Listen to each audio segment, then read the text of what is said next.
yang masih muda, cerdas, berpikir konstruktif, bagaimana cara merayu panjenengan semua. Ini menarik gitu ya, menarik untuk kita ikuti.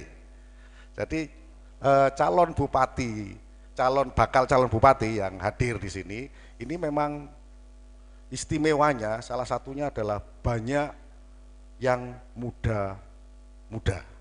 Ini fenomena menarik di Kabupaten Jember. Tepuk tangan dulu untuk yang muda, Mas Dima Akhyar gitu. Mas Dima ini nggak sabar sudah untuk teman-teman kader itu menerima apa yang ingin panjenengan sampaikan dalam bentuk rayuan boleh, buayan boleh, ikatan boleh, dan yang lain-lain juga boleh. Monggo dipersilahkan Mas Dima untuk tampil di stage yang sudah disediakan oleh panitia, bisa di atas dan bisa di bawah gitu. Monggo. Nah, ini Mas Dima ini sengaja tidak ada kursi apapun. Ini kita berikan sepenuhnya kepada Mas Dima Akhyar. Namun demikian, monggo strategi apa yang panjenengan mau sampaikan kepada teman-teman ini bentuk bujuk rayu itu ya, supaya lengket gitu, supaya menyatu antara kader PAN dengan bakal calon bupati, yaitu Mas Dima Akhyar. Tapi Mas Dima Akhyar dalam konteks ini juga kami akan minta untuk bisa disampaikan visi dan misi tapi secara singkat, kira-kira 10 menit lah Mas gitu ya. Setelah itu kita buka floor dengan teman-teman. Monggo kita persilakan, tepuk tangan dulu untuk Mas Dima Akhyar. Bismillahirrahmanirrahim. Assalamualaikum warahmatullahi wabarakatuh. Waalaikumsalam warahmatullahi wabarakatuh. Alhamdulillah, wassalatu wassalamu ala rasulillah, la haula wala quwata illa billah. Yang saya hormati Ketua DPD PAN Jember, Bu Hajah Lili Niamah. Yang saya hormati Mas Sekjen DPD PAN Jember, yang gagah, ganteng ya. Tanpa perlu merayu, kayaknya banyak orang yang langsung terpesona, Mas Edi Wicaksono, dan jajaran pengurus yang lain yang mungkin tidak bisa saya sebutkan satu persatu. Yang saya hormati juga tentu seluruh jajaran pengurus DPC PAN se-Kabupaten Jember. Sangat banyak, sebagian besarnya saya tahu, saya kenal, hanya tetap ada saja yang mungkin saya perlu kenalan lebih jauh. Yang saya hormati Mas Ito, Cak Ito ya, spesialis pembawa host acara-acara politik bercampur entertainment, namanya Politainment. Kecerdasannya sudah mulai tampak kalau begini nih. Ya, ini tentu saya harus memperhitungkan waktu juga. Sebetulnya di PAN ya, bersama keluarga besar PAN ini tidak asing bagi saya ya. Sejarah agak panjang juga bersama-sama dengan PAN, sehingga sebetulnya Mas Ito waktunya pun bisa lebih singkat.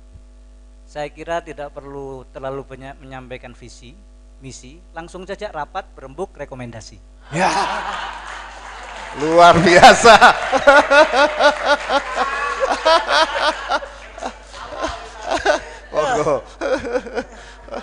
Soalnya bagaimana saya menyampaikan visi dan misi pada keluarga besar PAN yang sering berinteraksi dengan kita. Mas Ito bahkan paham dan tahu betul bagaimana cara saya berpikir, bagaimana kemudian saya melangkah dan mungkin mengambil keputusan-keputusan. Mungkin yang lainnya juga, apalagi dengan Mas Edi, ngopinya tidak hanya 1-2 gelas, banyak gelas, walaupun tetap saya yang bayar ya.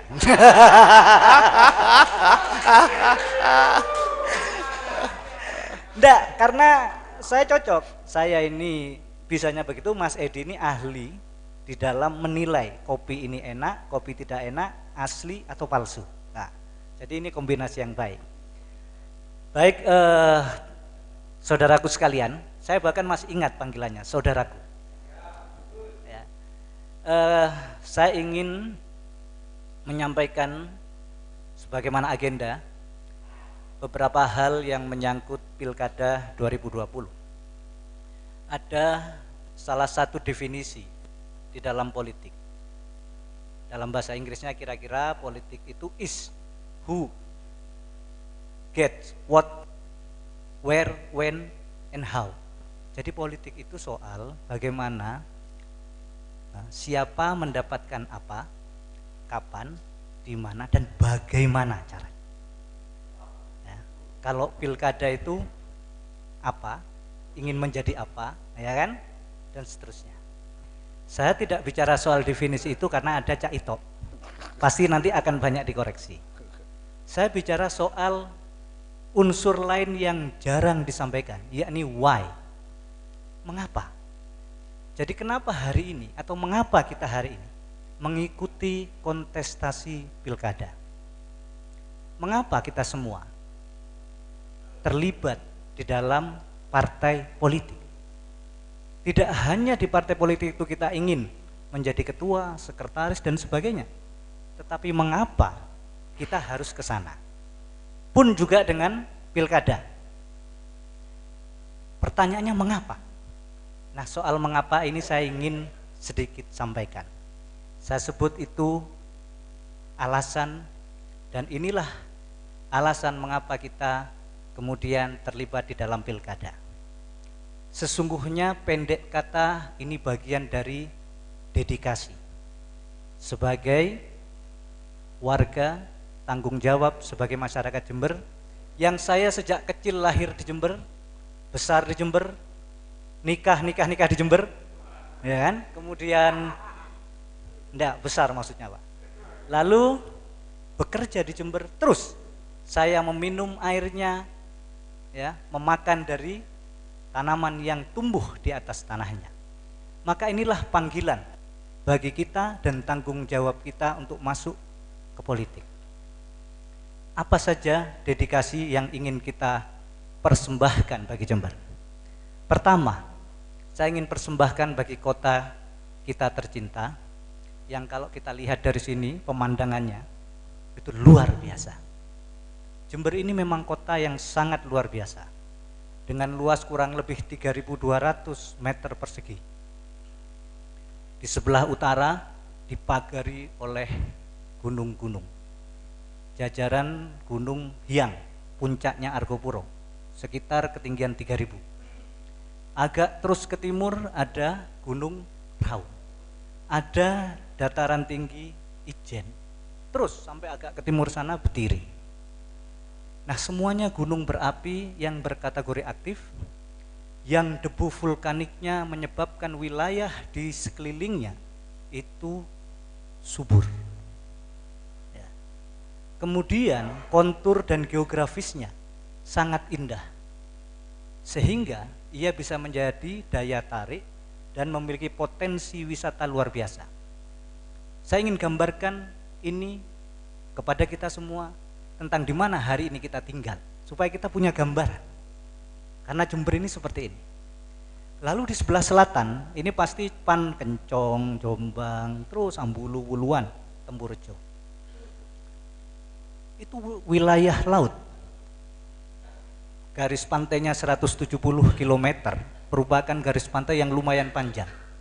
Dan memiliki potensi yang juga luar biasa ketika ia dikelola dengan baik, bisa memberi nilai tambah ekonomi.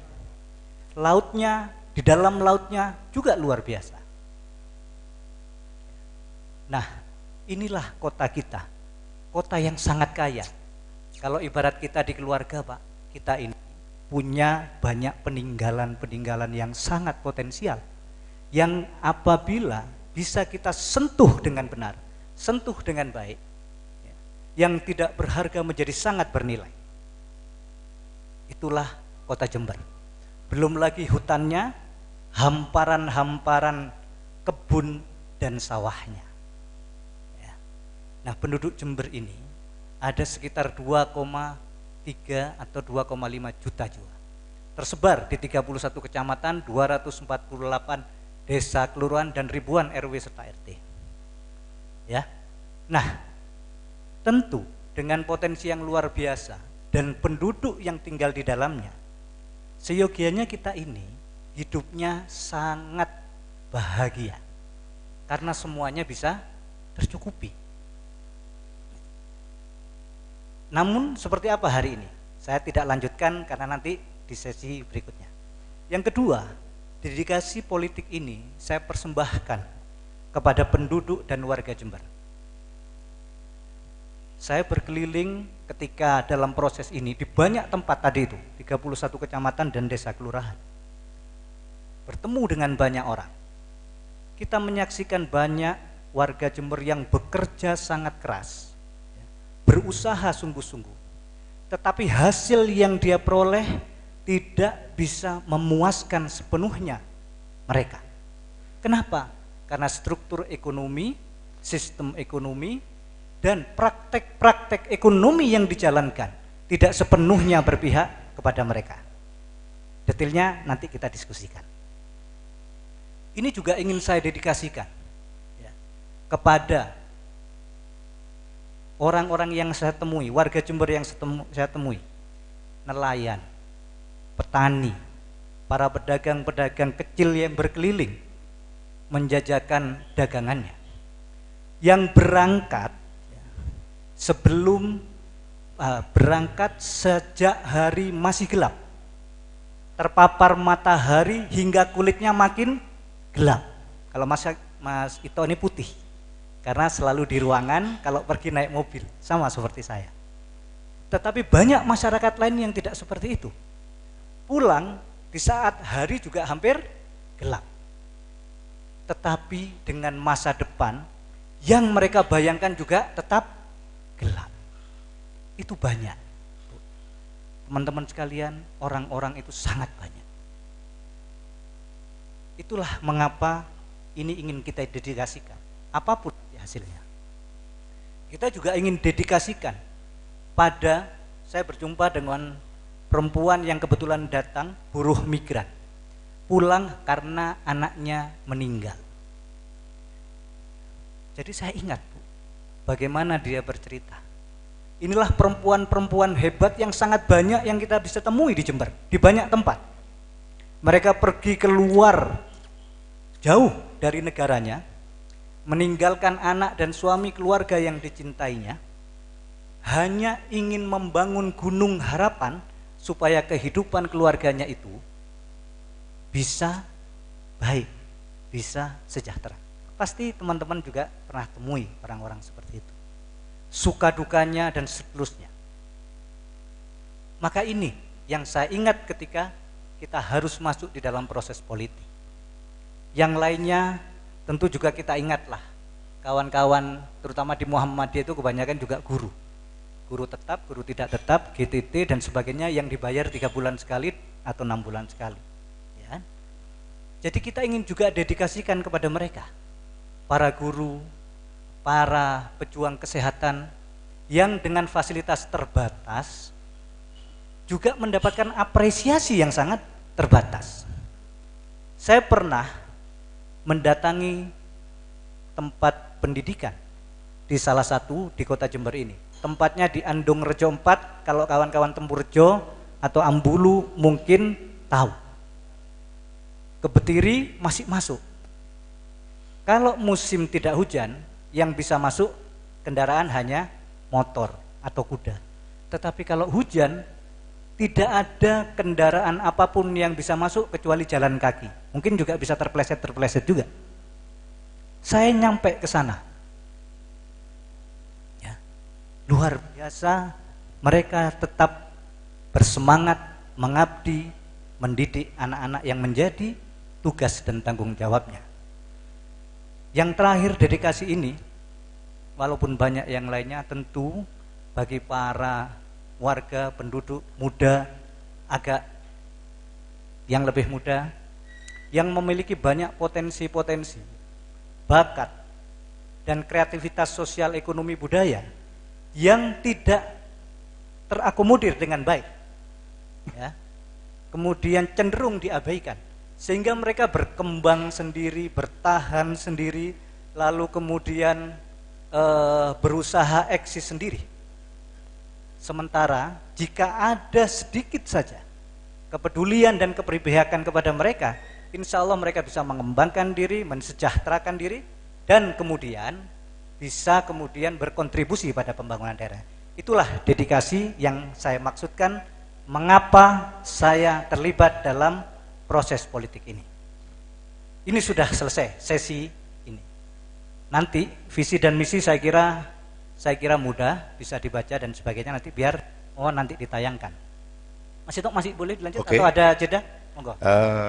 Saya kira ini salah satu teknik dari Mas Dima Akhyar untuk bagaimana teman-teman terkesima dengan cerita-cerita tadi. Dan itu memang tepuk tangan dulu boleh ya.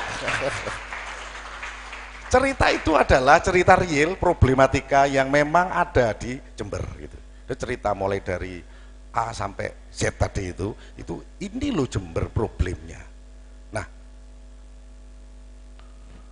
bagaimana kalau saya usulkan baik itu kepada Mas Dima, karena panggung ini panjenengan yang punya Mas Dima.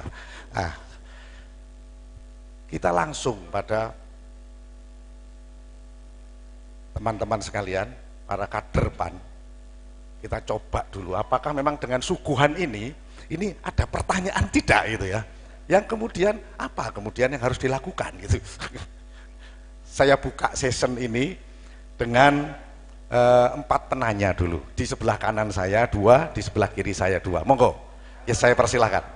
1, 1, 2, 3, tambah 1 lagi, boleh 4, oke, sampun. Oh sudah 4, tidak apa-apa, 5. Ada 5 penanya Mas Dima.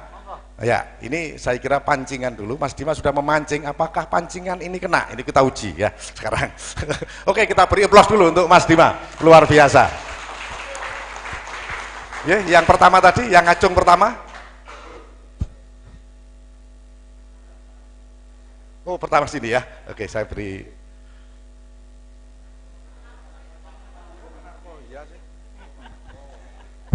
Assalamualaikum warahmatullahi wabarakatuh. Mas Dima, dengan program yang begitu, kiat-kiat apa sekarang yang tidak dikerjakan kalau menjadi bupati? Itu saja. Assalamualaikum. Oke, terima kasih. Yang kedua,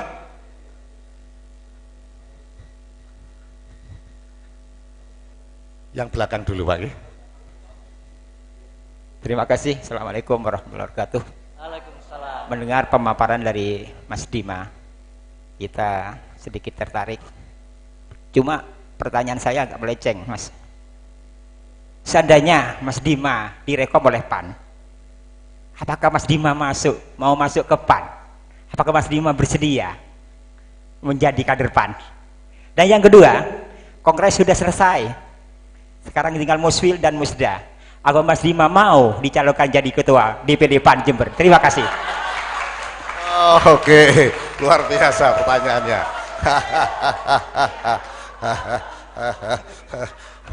Mas, tolong yang ini dijawab ya Mas ya. yang ketiga tadi dari sini. Oke, monggo. Assalamualaikum warahmatullahi wabarakatuh. Nama saya Holib Marjuki, kebetulan dari Jember Timur, Mas Dima. Kami bertempat tinggal di Kecamatan Silo, pasnya di Desa Pace.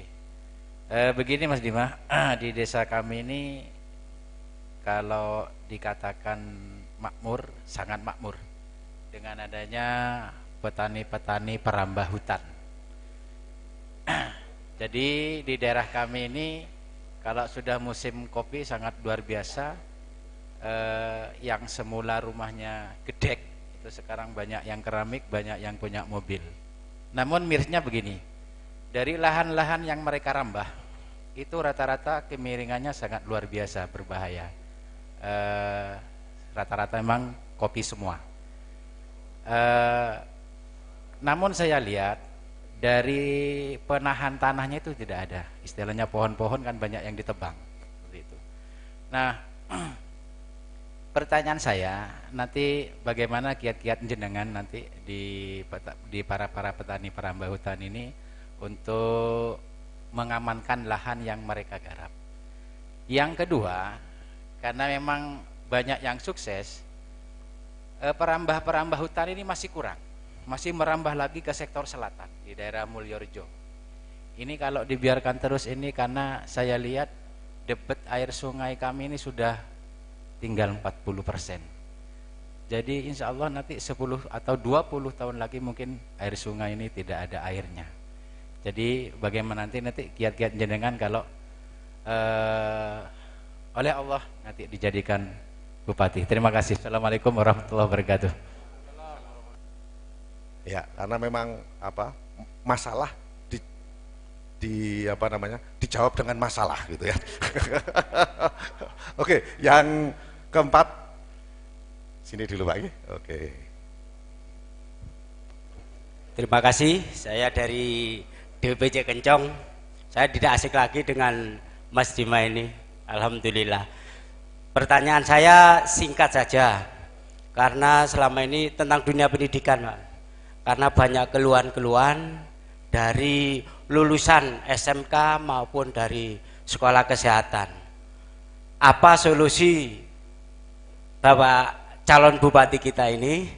Mungkin insya Allah kalau jadi, bagaimana cara solusi mengatasinya? Gitu aja Pak. Terima kasih. Jadi yang dimaksud pengangguran yang padahal dia punya profesi gitu ya. Oke. Siap. Yang terakhir, oke.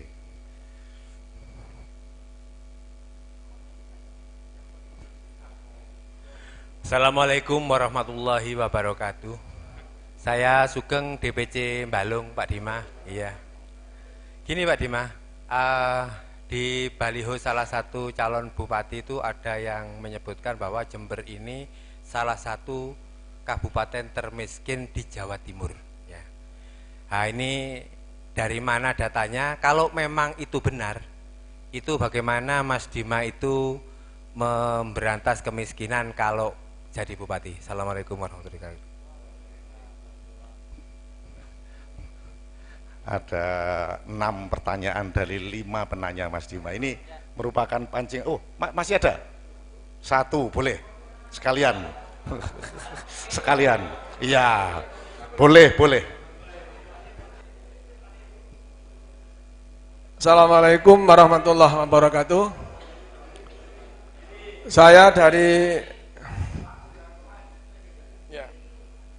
nama Haji Hasim Pak, dari DPC Mulsari. Mulai awal calon bupati dan wakil bupati pemaparannya belum pernah menyinggung tentang koperasi Pak. Koperasi, bahwa koperasi adalah penunjang ekonomi masyarakat. Untuk ini seandainya Bapak Dima terpilih jadi bupati, program apa yang tunjangan apa yang diberikan untuk koperasi? Contoh sekarang kan banyak koperasi-koperasi yang tutup Pak, utamanya KUD yang bubar. Bagaimana untuk menggiatkan atau membangunkan koperasi-koperasi di desa? Paling enggak kalau zaman Pak Samsul itu ada semacam dana penyuntik itu sekitar 10 juta. Entah seandainya Bapak terpilih sebagai bupati, program apa tentang koperasi? Apa dapat suntikan dana atau bagaimana? Terima kasih. Assalamualaikum warahmatullahi wabarakatuh. Mas Dima, kelihatannya kader PAN itu pengen sekali panjenengan jadi bupati sekaligus ketua PAN Jember gitu ya. Saya kok menangkap begitu gitu ya, itu. Tapi itu masuk di dalam pertanyaan itu. Sekarang kita persilahkan dulu Mas Dima untuk menjawab. Tepuk tangan dulu untuk Mas Dima Akhyar. Ya, terima kasih. Ini luar biasa banyaknya pertanyaannya, termasuk bobotnya. Tapi sebelum saya sampaikan, izinkan saya meneguk air sebentar saja. Itu bagian dari teknik juga ya. Kalau politik itu apapun gerak-geriknya itu ya. Jadi apapun gerak-geriknya itu kemudian diterjemahkan Opo kira-kira karepe iku ya ngono kan. Itu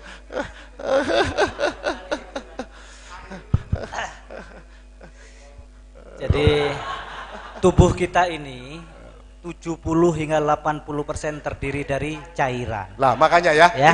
itu bagian dari jawaban ternyata itu. Jadi jangan sampai kita kehilangan cairan. Yang kedua, cairan itu watak dan sifatnya agar sehat dia harus lancar mengalir. Jangan sampai tergenang karena menjadi sumber penyakit. Ya. Tepuk tangan dulu, itu luar biasa. Minum tadi jawabannya kayak begitu ya.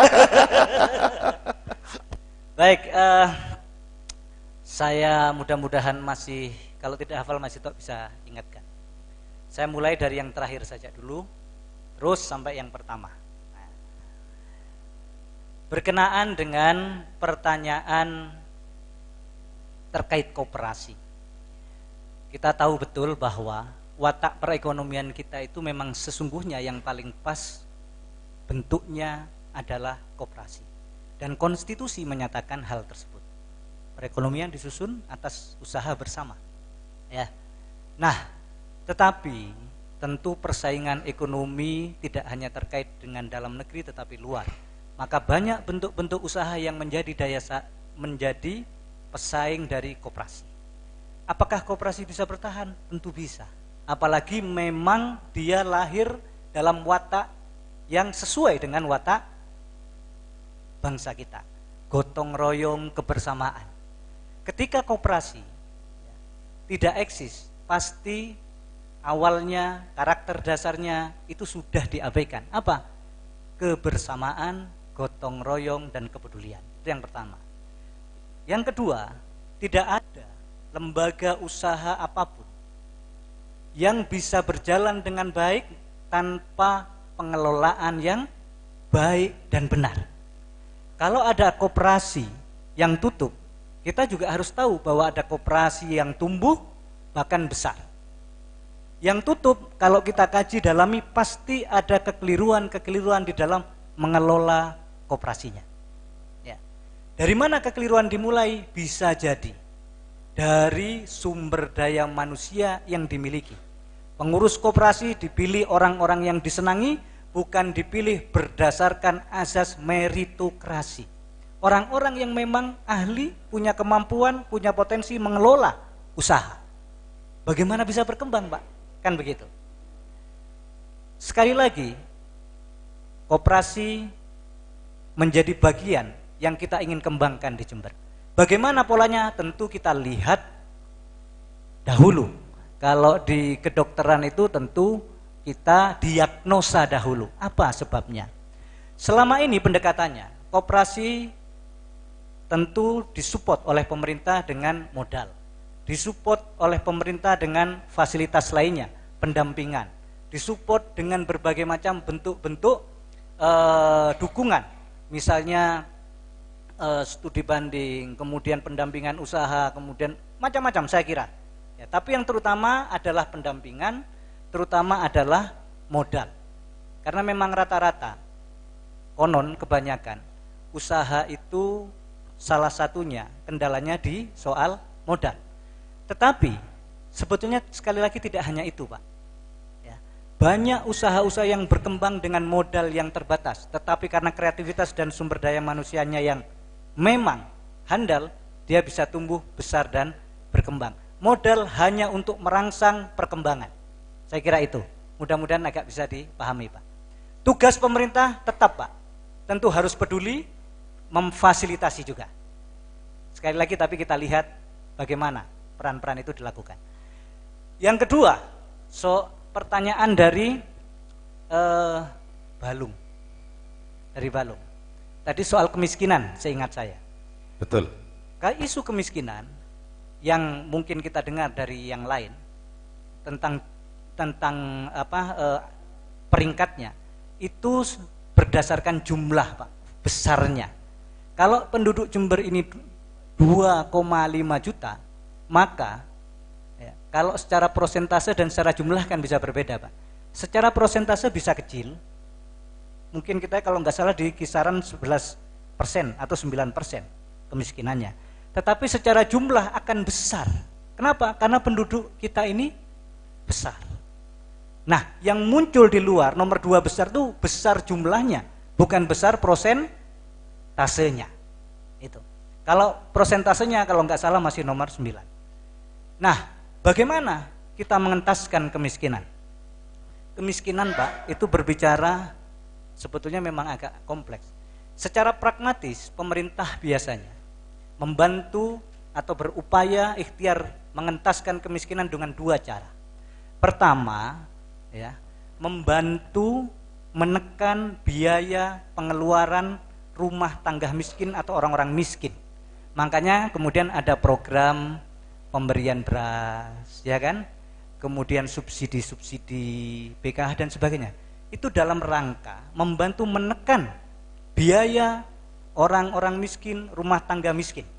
Sehingga uangnya yang kecil itu tidak keluar banyak. Itu yang pertama. Yang kedua, dengan cara memberikan kesadaran kepada orang miskin untuk lebih berdaya. Tidak cukup itu, tentu melakukan pendampingan, tentu juga memberi bantuan-bantuan supaya mereka lebih berdaya. Nah, itu yang bentuknya biasanya pemberdayaan masyarakat miskin, baik dalam bentuk hibah, bansos dan sebagainya. Itu kira-kira begitu, Pak, kurang lebihnya.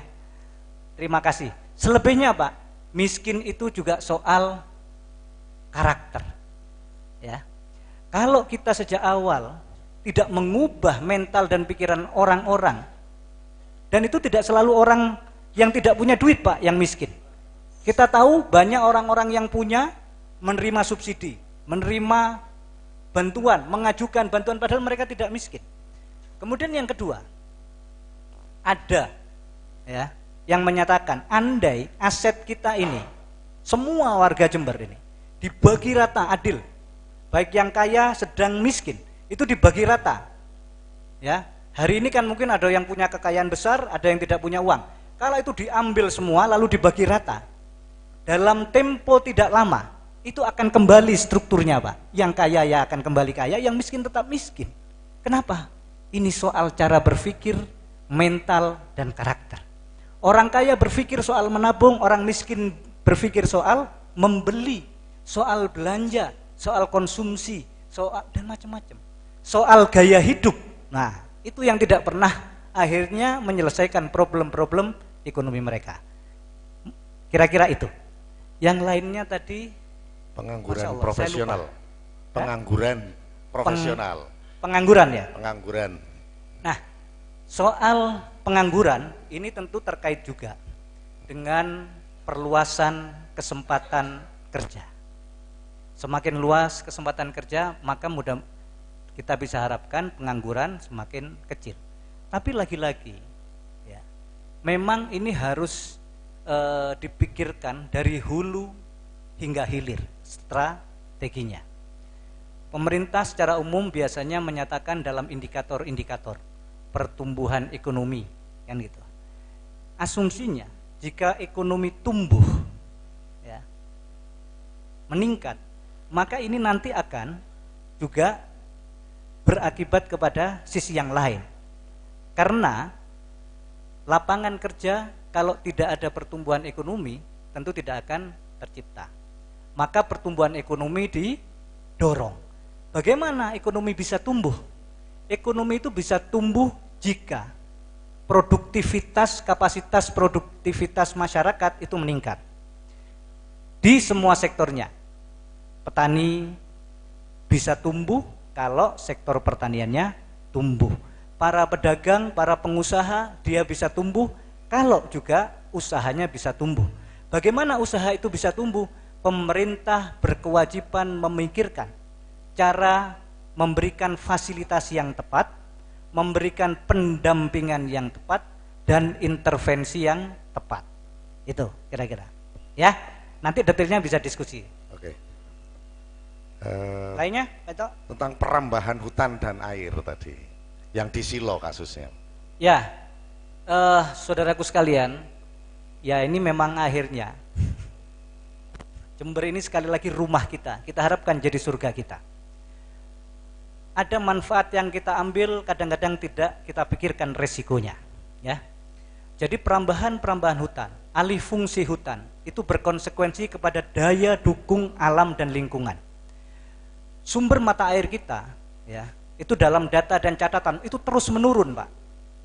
Ya. Sehingga wajar ketika di musim kering kita merasakan semakin kesulitan air. Karena mata air kita terus menyusut drastis. Dengan berbagai alasan dan sebab, salah satunya adalah perambahan hutan. Tanah kita tidak bisa menampung air dengan baik. Karena pohon-pohon besar yang dulu menjadi salah satu tempat menyimpan itu habis. Diganti kopi, diganti cengkeh, diganti yang lain-lainnya. Itu. Nah, ini problem lingkungan. Di satu sisi ada manfaat, di satu sisi ada tentu mudorotnya. Ya. Nah, apa yang akan kita lakukan? Sekali lagi, Pak, hal itu harus nanti kita rumuskan dengan baik. Bagaimana kita menjaga ekonomi dan kesejahteraan petani di satu sisi dan menjaga lingkungan. Dan ini kan memang sering, Pak, bertabrakan soal ini, ya. Tetapi saya kira yang harus dipahami, apa gunanya, Pak, kita tanam kopi, hasilnya banyak, tidak lama kemudian tanah kita longsor, banjir, habis semua yang kita kumpulkan. Bahkan mungkin ada korban-korban jiwa. Maka harus ada kesadaran lingkungan. Petani tidak boleh lahan harus dijaga supaya tidak terlalu ugal-ugalan dirambah, tetapi pendapatannya tetap bisa meningkat. Bagaimana caranya? Meningkatkan produktivitas, ya, meningkatkan harga komoditas yang ada. Caranya kita nanti diskusikan soal pemasaran dan sebagainya. Yang lain, Pak Ito. Ini yang paling pas ini. Kapan mau masuk PAN? Ya gini aja. Sekali lagi, saya dengan PAN ini berinteraksi lama. Saya percaya substansinya adalah partai politik termasuk PAN bisa terus membesar, ya, kemudian bisa terus berkembang, dan itu bisa dilakukan tanpa harus kita di dalam. Dan itu sudah, pola itu saya lakukan lama, semuanya insya Allah sudah tahu sejak masa Bu Evi, ya kan, hingga saat ini.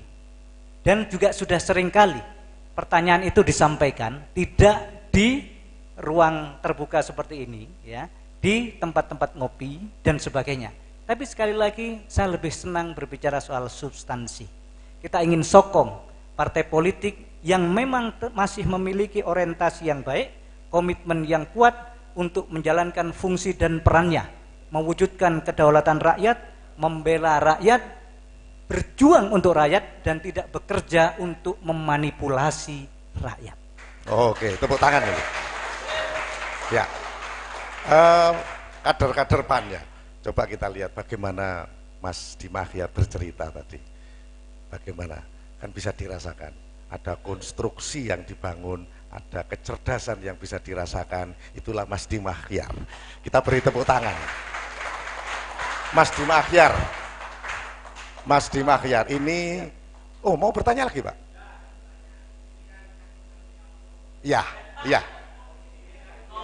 Oh, kopi.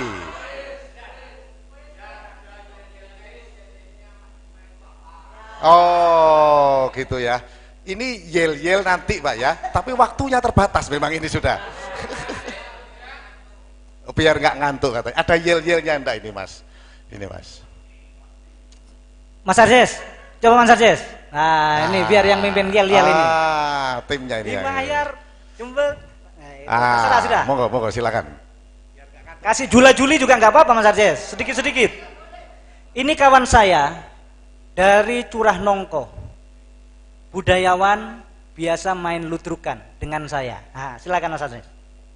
Terima kasih. Di sini saya akan menyanyikan sebuah lagu khusus untuk calon bupati kita, yaitu Bapak Dima Ahyar, yaitu sebuah lagu campur sari. Wes suwe rakyat Jember ngenteni tekane pemimpin kang sejati saguh ngayomi lan uga ngayemi tulus ikhlas tekan jero ati kang dianteni saiki wis teka calon bupati kabupaten kita jujur amanah ora neko-neko andap asor marang sepodo-podo Dima Ahyar iku yo asmane bumi Jember papan kelahirane Dima Ahyar calon bupatine fastabikul khairat semboyane Jember Raya Jember Raya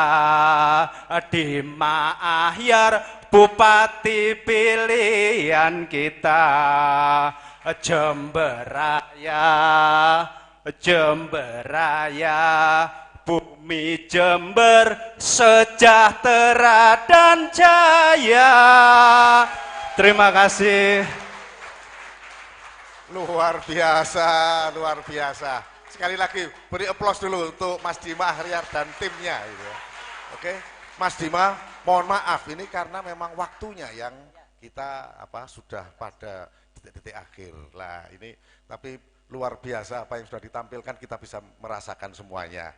Nah ini di akhir mungkin ada statement yang disampaikan setengah menit, monggo dipersilahkan. Ya,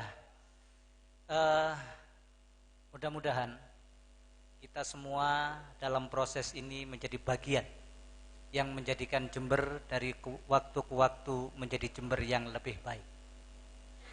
Kita marilah tidak berpikir untuk kita hari ini, tetapi kita dan generasi kita nanti. Hidup kita haruslah disadari sebagai tanggung jawab yang kelak akan ditanya.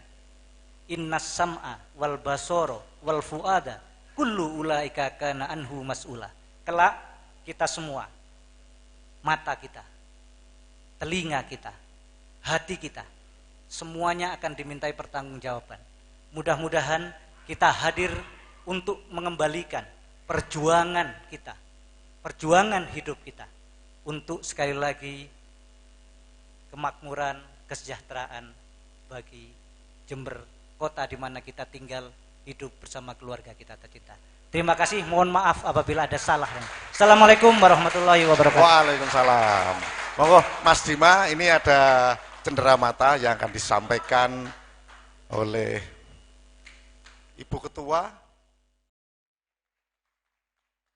Mas Ivan, panjenengan ini akan diberi kesempatan pada hari ini untuk bisa memaparkan visi dan misi Mas Ivan, sehingga kemudian visi misi itu bisa mengambil hati kader PAN yang mulai tadi pagi itu sudah dirayu banyak bakal calon bupati. Nah ini monggo saya ini beri kesempatan untuk menyuguhkan model cara yang bagaimana gaya asli Mas Ivan ya, gaya asli Mas Ivan yang tadi tokoh muda milenial dalam menggait hati kader-kader PAN Kabupaten Jember ini. Untuk itu kita beri aplaus dan kita beri kesempatan Mas Ivan untuk tampil ke depan. Oke. Mas Ivan bisa di atas, saya kira lebih menurut saya enak sambil berdiri aja. Sambil berdiri, tapi nanti kalau lelah saya siapkan tempat duduk Mas ya. Oke, Mas Ivan karena memang waktunya tidak banyak, Mas Ivan bisa memulai pemaparan sekitar 10 menit, kemudian setelah itu kita akan sambut lagi dengan tanya jawab dengan audiens yang ada di sini. Moga kita persilahkan untuk memaparkan segala sesuatunya, karena ini bisa tekniknya macam-macam. State ini kita berikan kebebasan untuk Mas Ivan untuk melakukan kreasinya. Dipersilakan Mas Ivan. Tepuk tangan dulu untuk Mas Ivan. Kader, kader, pan, pan. Terima kasih. Assalamualaikum warahmatullahi wabarakatuh. Saya tidak akan panjang lebar di sini karena hari sudah sore ya, teman-teman yang teman-teman sebenarnya kalau kelihatannya sudah capek ini di sini. Oh ya. Oke, terima kasih, saya udah dikasih waktu dan tempat ya yang diberikan dan masih bersemangat teman-teman kader dari PAN. Terima kasih pada pimpinan DPD PAN Jember, Ibu Lili dan Mas Edi Wicaksono ya. Saya udah diundang di sini, diberikan waktu untuk memaparkan visi dan misi. Nah, saya akan di sini saya akan membacakan visi ya. Visi dari kami, yang visi dan misi ini kita kita buat itu berdasarkan dari hasil saya dengan tim berkeliling di 248 desa yang ada di Kabupaten Jember ini. Dari kondisi keadaan yang ada di desa-desa tersebut, di kecamatan juga, kita akhirnya merumuskan bagaimana visi dan misi yang insya Allah tepat dan bisa mewakili dari kepentingan masyarakat Jember ke depan, insya Allah itu. Visi kami yaitu terwujudnya Kabupaten Jember yang berkarakter, sejahtera, berkeadilan, dan unggul melalui peningkatan kualitas sumber daya manusia dan perekonomian daerah. Di visi yang agak panjang ini ada dua kata kunci, yaitu peningkatan kualitas sumber daya manusia dan perekonomian daerah. Kualitas manusia, peningkatan kualitas sumber daya manusia itu titik beratnya adalah di faktor pendidikan, di sektor pendidikan. Sektor pendidikan ini ada pendidikan umum dan pendidikan agama. Di sini di pendidikan ini saya akan bercerita masa kecil saya. Saya dari kecil, kebetulan saya lahir di desa ya. Saya pendidikan di sekolah dasar negeri, di SD itu dari jam 7 pagi dulu seingat saya sampai jam 12 atau jam 1 siang. Selesai dari sekolah dasar yang itu merupakan sekolah umum, saya melanjutkan sekolah madrasah. Di madrasah itu sekitar dari jam 2 siang sampai jam 4 sore belajarnya. Setelah itu juga sehabis maghrib atau sebelum maghrib melanjutkan lagi ke Langgar, namanya sekolah diniyah itu di malam hari. Jadi dunia pendidikan yang pernah saya rasakan itu insya Allah sangat lengkap dan akhirnya sampai sekarang terbawa dalam karakter saya. Di sini bisa digambarkan pentingnya ilmu umum dan ilmu agama. Karena apa? Ilmu umum itu tujuannya untuk membuat kita pinter. Sedangkan ilmu agama untuk membuat kita benar. Ya, luar biasa. Tepuk tangan dulu. Oke, sip. Oleh karena itu, pendidikan umum dan pendidikan agama harus sama-sama diperkuat di Kabupaten Jember ini. Yang saya lihat saat ini, 5 tahun terakhir ini yang saya lihat, pendidikan umum yang ada, terutama di daerah pinggiran, yang di pinggiran kota Jember itu, belum tersentuh dengan baik. Karena ini dari level SD sampai SMP, itu adalah tanggung jawab pemerintah kabupaten. Yang saya temui itu SD aja, yang kelas 6, ternyata masih ada yang belum lancar membaca. Ini fakta ini. Ini fakta yang saya temukan selama berkeliling di beberapa desa yang ada di 248 desa yang ada di Kabupaten Jember. Kelas SD yang ada 6 kelas aja gurunya cuma 4 orang. Bagaimana bisa memberikan output yang maksimal?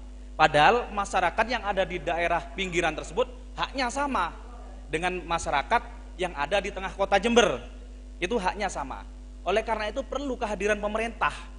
Perlu sekali pemerintah nanti kedepannya memberikan pelayanan yang terbaik di bidang pendidikan bagi semua lapisan masyarakatnya, karena mereka itu haknya sama, tidak ada yang pilih-pilih haknya, harus sama semua. Oleh karena itu kami mempunyai konsep untuk pendidikan umum itu adalah pemerataan kualitas di bidang pendidikan.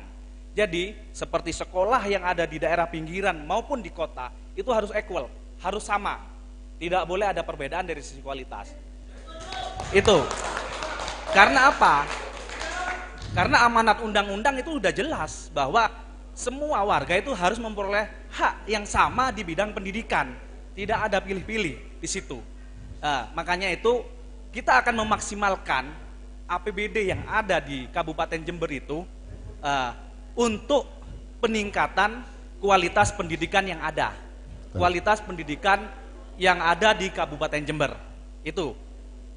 Sementara di bidang salah satu contoh untuk peningkatan kualitas pendidikan yaitu tentang kesejahteraan dari para pengajarnya. Kesejahteraan dari pengajarnya harus diperhatikan. Terus rasio perbandingan antara jumlah pengajar dan jumlah peserta didik itu harus seimbang. Ya, sehingga kita akan bisa menghasilkan sesuatu yang maksimal di bidang pendidikan nantinya. Yaitu nanti harus kita rumuskan bersama nantinya. Ya. Makanya itu penting sekali kehadiran pemerintah dalam bidang pendidikan umum. Salah satu contoh lagi yang sekarang sering terjadi adalah tuntutan daripada tenaga pengajar yang honorer atau namanya GTT. Ya. Lah, GTT ini insya Allah nantinya harus diperhatikan lebih baik lagi. Minimal gaji dari GTT ini bisa sama dengan UMK, upah minimal kabupaten harus itu. Oke, insya Allah. Karena kalau kita kalkulasi dari APBD yang ada ketimbang APBD dibuang-buang sisa sampai hampir 700-800 miliar, mending kita maksimal APBD tersebut untuk kesejahteraan para tenaga pendidik tersebut. Itu.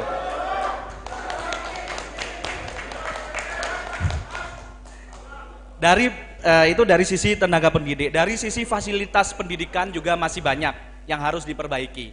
Sekolah-sekolah dan fasilitas lain. Memang agak ada jomplang ini antara sekolah yang ada di tengah kota Jember dengan sekolah yang ada di pinggiran.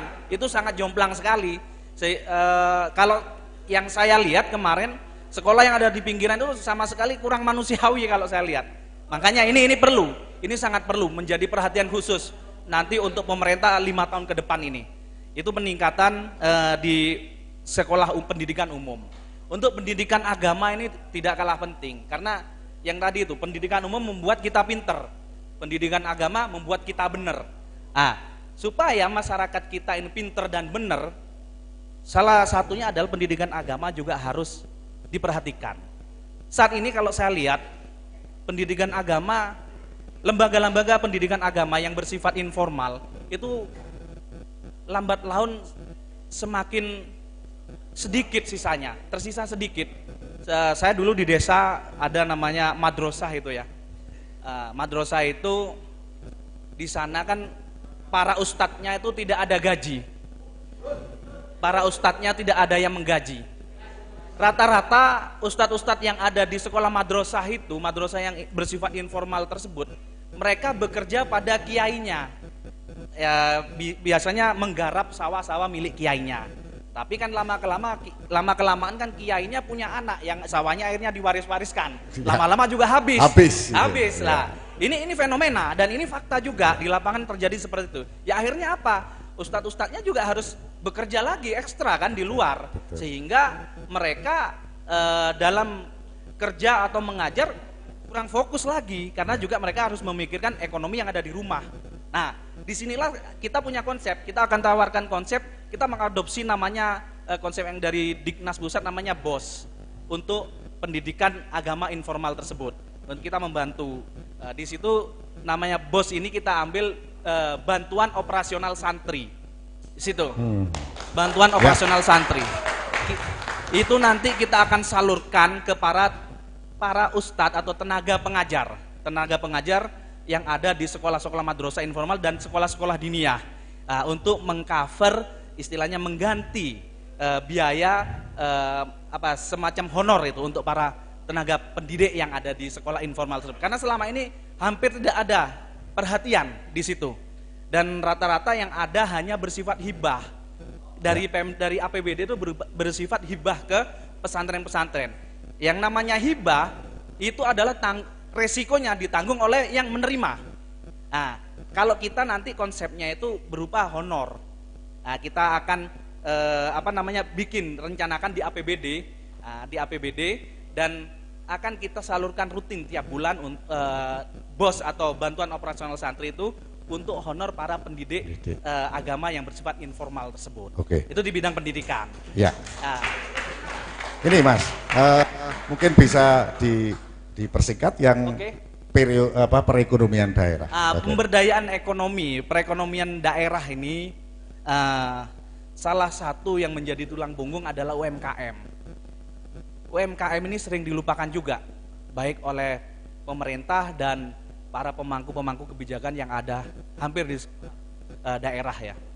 Karena mereka UMKM dibiarkan hidup sendiri. Padahal kalau kita melihat ke belakang, UMKM adalah tulang punggung perekonomian nasional. Dan UMKM ini sangat penting sekali. Pegiat-pegiat UMKM ini rata-rata ibu-ibu. Kalau saya lihat kebanyakan ibu-ibu. Nah, ibu-ibu ini banyak sekali mereka UMKM-nya di bidang kuliner yang ada. Yang kemarin saya beberapa daerah saya temuin, kebanyakan mereka bergerak di bidang kuliner. Nah, disinilah mereka harus diproteksi dan harus diperhatikan oleh pemerintah kabupaten. Salah satu contoh, umpamanya, pemerintah kabupaten kan punya aparatur dari tingkat kabupaten, tingkat kabupaten sampai level desa. Nah, di sini kita harus maksimalkan para aparatur ini, setidaknya dalam setiap kegiatan mereka bisa melibatkan produk hasil UMKM yang ada. Misalnya makanan, ya, umpamanya rapat di desa. Rapat-rapat di desa itu nanti bupati juga harus menginstruksikan atau mewajibkan mereka jangan membeli di restoran-restoran yang besar-besar itu. Nah, mereka diwajibkan menggandeng UMKM untuk konsumsinya. Nah, seperti itu. Sehingga ini adalah pemberdayaan, arahnya ke pemberdayaan ekonomi. Nah, di situ yang bisa kita lakukan sebagai pemerintah yang punya kewenangan. Lanjut di ini dari tadi paparan dari visi ya. Yang visi memang ada pendidikan dan perekonomian di situ penting. Selanjutnya adalah di misi. Di misi itu ada, saya punya merumuskan ada beberapa misi. Salah satunya adalah menyelenggarakan sistem pemerintahan daerah yang kondusif, bersih, berwibawa dan inovatif.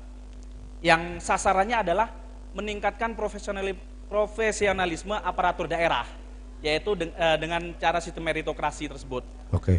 Penegakan reward dan punishment pada aparatur sipil negara ASN, ya, menguatkan kapasitas kelembagaan ditandai dengan intensifikasi koordinasi dan sinergitas antar lembaga pemerintah untuk ketercapaian tujuan pembangunan. Terus meningkatkan aplikasi teknologi informasi untuk meningkatkan pelayanan publik dan transparansi. Pelayanan publik di sini yang harus segera diperbaiki di Jember. Kalau kita melihat ke kabupaten tetangga di Banyuwangi, mereka sudah mempunyai mall namanya mall pelayanan publik. Sebenarnya itu bukan barang baru mall pelayanan publik itu, karena di Jakarta udah lama ada. Kebetulan saya 10 tahun ini kan tinggal di Jakarta, dan kita untuk mengurus yang bersifat dengan administrasi publik itu sangat mudah dan tidak perlu antri dari subuh. Kalau di Jember, kalau nggak salah masih antri dari subuh, Pak ya? Ya. Ini yang harus kita hilangkan. Ini harus segera dibenahi untuk di Jember ini. Insya Allah kami akan melakukan itu ke depan. Di sini paling tidak dalam setahun pertama, seumpamanya saya mendapat amanah, itu namanya pelayanan publik, unit-unit pelayanan publik itu harus disebar di 5 titik percontohannya, yaitu di Jember Barat, Jember Selatan, Jember Timur, sama di Kota Jember. Nah, kita bagi itu. di Jember Selatan itu bisa mengcover daerah Ambulu dan ya terus Jember Barat mungkin bisa ditaruh di Tanggul. Nah, di situ ada seperti pelayanan administrasi yang satu atap. Bisa ngurus KTP, bisa ngurus pajak, perizinan dan lain-lain. Itu setahun pertama harus sudah diwujudkan dalam pemerintahan ke depan itu. Karena apa? Ini kita juga untuk memenuhi hak-hak masyarakat di sana.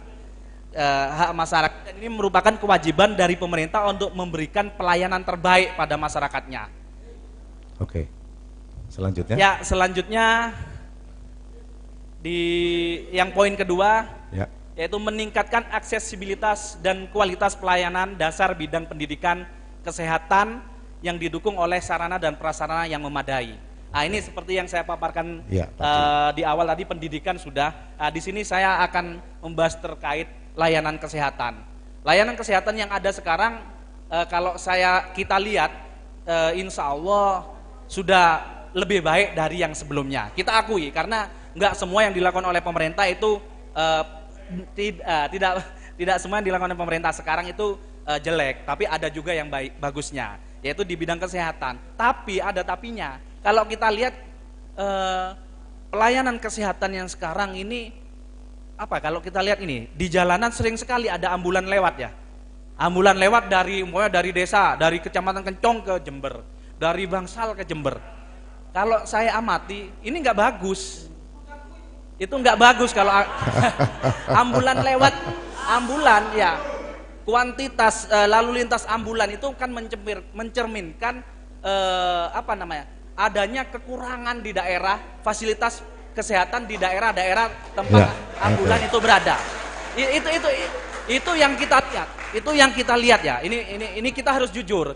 Berarti dengan seringnya ambulan lalu lalang dari Tanggul ke Jember, dari Sukowono ke Jember, ini berarti kita dengan secara tidak langsung ini mempertonton kepada masyarakat bahwa fasilitas yang ada sebenarnya di daerah-daerah itu masih kurang. Okay. Nah, disinilah nanti kita optimalkan, kita akan maksimalkan fasilitas-fasilitas layanan kesehatan dasar yang ada di desa dan kecamatan.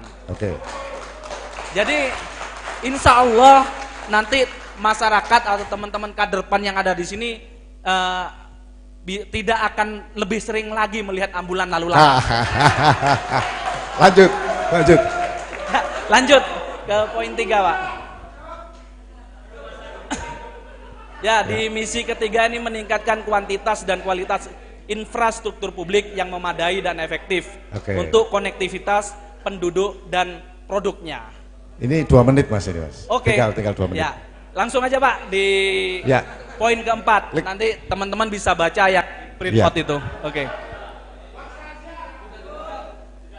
Oke, meningkatkan daya saing ekonomi daerah berbasis kekuatan potensial ekonomi lokal dan meningkatkan iklim investasi. Di sini saya akan cerita dikit bahwa kita hidup di Jember itu hidup di antara takdir dan nasib. Itu. Karena kita di Jember hidup di antara gunung dan laut yang memiliki sumber daya alam yang sangat melimpah di sini. Tinggal kita bagaimana menentukan, mengarahkan nasib kita dengan memanfaatkan sumber daya alam yang sudah diberikan oleh Allah Subhanahu wa taala ini. Kita harus maksimalkan sumber daya alam yang ada. Untuk memaksimalkan agar tidak salah langkah dalam mengelola sumber daya alam, ya salah satunya tadi kita sumber daya manusia juga harus bagus biar tidak salah dalam mengelolanya.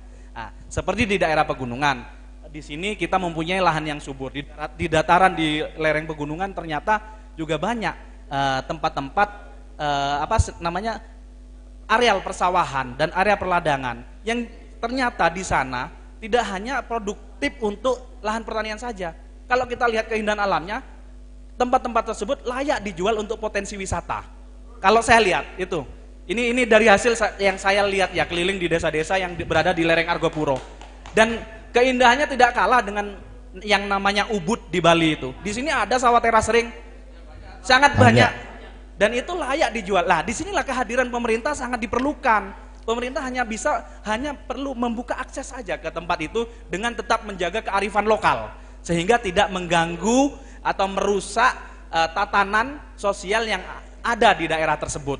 Malah kita harus bisa memberdayakan memberdayakan perekonomian masyarakat lokal sana dengan mengangkat potensi pariwisata yang ada, selain dari dunia pertaniannya sendiri. Sedangkan di sektor kelautan yang ada di daerah selatan, daerah laut, itu perlu kita perhatikan juga.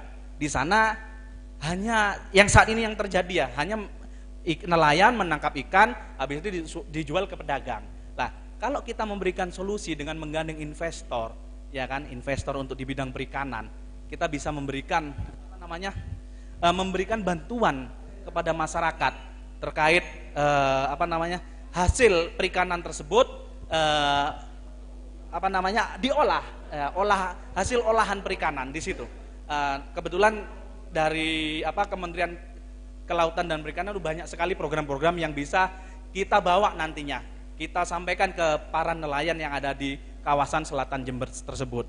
Itu di bidang perikanan tangkap yang hasil laut. Nah, di bidang perikanan budidaya sendiri, saya lihat banyak juga pembukaan lahan-lahan untuk area tambak.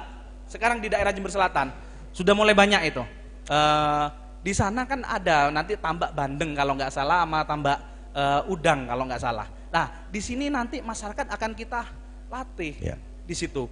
Bagaimana memanfaatkan secara maksimal hasil dari budidaya perikanan tersebut yang tidak hanya dijual hasilnya, tapi kita bisa mengemas dan memproduksi sendiri untuk pemberdayaan masyarakatnya. Mungkin itu, Pak. Ya. Sudah ya. 4 misi. Ada lagi, coba. Masih ada waktu nggak, Pak? 1 menit. Oke. Coba yang kelima misinya adalah memperkuat modal sosial untuk memperkokoh kerukunan kehidupan beragama dan ketahanan daerah. Di sini tidak perlu dijelaskan lagi, karena kerukunan antar umat beragama tetap harus dijaga dan menjadi prioritas agar stabilitas tetap terjaga. Lanjut. Di sini adalah peningkatan pemanfaatan kualitas sumber daya manusia guna meningkatkan nilai tambah sumber daya daerah dan peningkatkan kesejahteraan rakyat melalui pemberdayaan masyarakat pembangunan berkelanjutan yang didukung wawasan kelestarian lingkungan, alam dan sosial. Di sini ada juga sasarannya, yaitu bertambahnya ekonomi kreatif berbasis perkebunan, pertanian dan perikanan di Kabupaten Jember. Salah satu yang bisa saya ceritakan yang pernah saya belajar dan datengin, yaitu terkait dengan program pertanian. Program pertanian yang menggunakan alih modernisasi ya, teknologi pertanian. Berarti bukan pertanian konvensional yang seperti dilakukan di Kabupaten Malang yang saya pernah lihat, bahwa di sana ada namanya metode pertanian hidroganik. Nah, mereka itu menciptakan lahan pertanian bukan di areal persawahan, tapi lahan pertanian yang ada di dekat rumahnya. Ya, jadi lahan-lahan tidak produktif tersebut mereka bikin melalui proses hidroganik, yaitu melalui pipa-pipa itu yang kayak kita menanam organik gitu, Pak. Nah, ternyata untuk 1,5 hektar areal yang dipakai itu hasil panennya sama dengan 1,5 hektar di lahan konvensional, Pak. Ini perlu kita tiru. Kita perlu belajar, makanya nanti generasi muda, generasi milenial yang mulai malu untuk bertani, mulai enggan untuk bertani, karena mereka, teman-teman yang masih muda ini menganggap dunia pertanian bukan dunia yang menjanjikan.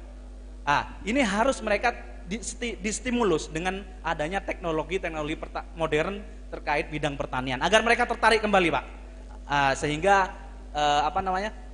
bidang pertanian kita nanti bisa kembali ke masa-masa kejayaan, sehingga Jember kembali menjadi lumbung pertanian. Terima kasih Mas Ivan. Saya kira Mas Ivan menggunakan 2 hal, SDM-nya unggul, kemudian peningkatan perekonomian daerah gitu ya. Ada 2 hal jurus itu. Ini sekarang sudah mulai lah itu, Pak. Ya, sudah bertanya Mas Ivan ya. Kita buka session 1, 2, 3, 4 saja. Oke. 1.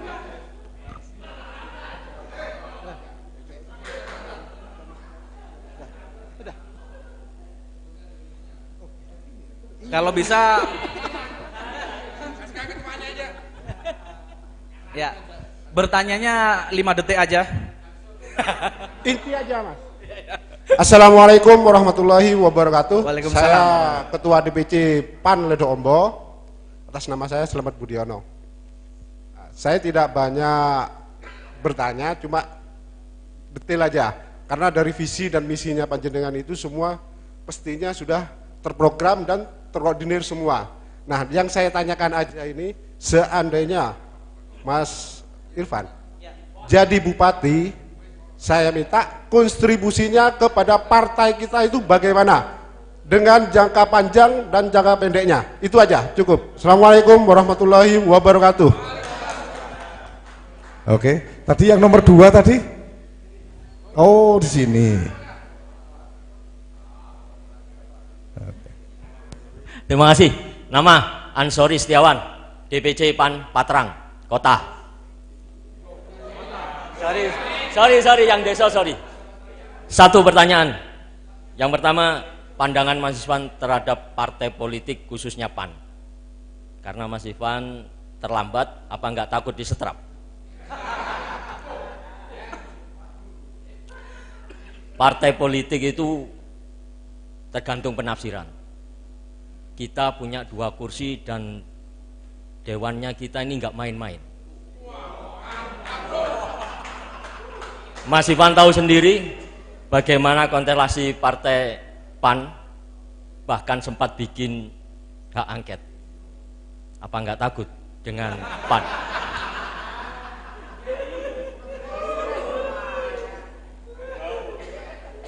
Saya yang terakhir, saya beritahukan, tapi 4 mata.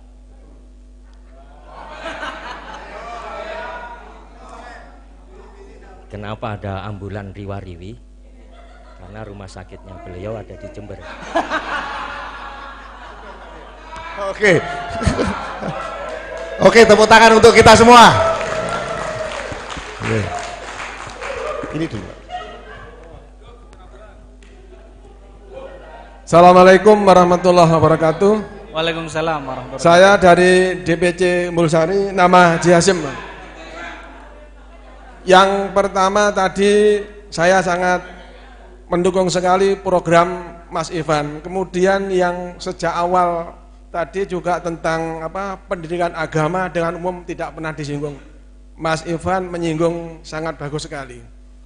Apakah seandainya Mas Ivan terpilih sebagai bupati, beranikah mengusulkan kepada Dewan untuk membuat perda tentang anak masuk SD itu harus paling tidak bisa membaca Al-Quran, paling tidak juz amma, Pak. Yang pertama. Yang kedua, dari masuk SD ke SMP paling tidak sudah hatam Al-Quran, bukan hafal Pak, hatam Al-Quran 3 juz. Ini karena misinya Bapak tadi menyebut tentang pendidikan umum dan pendidikan agama. Ini ya, kami mohon kalau memang nanti terpilih usulan ini mohon dipertimbangkan ya.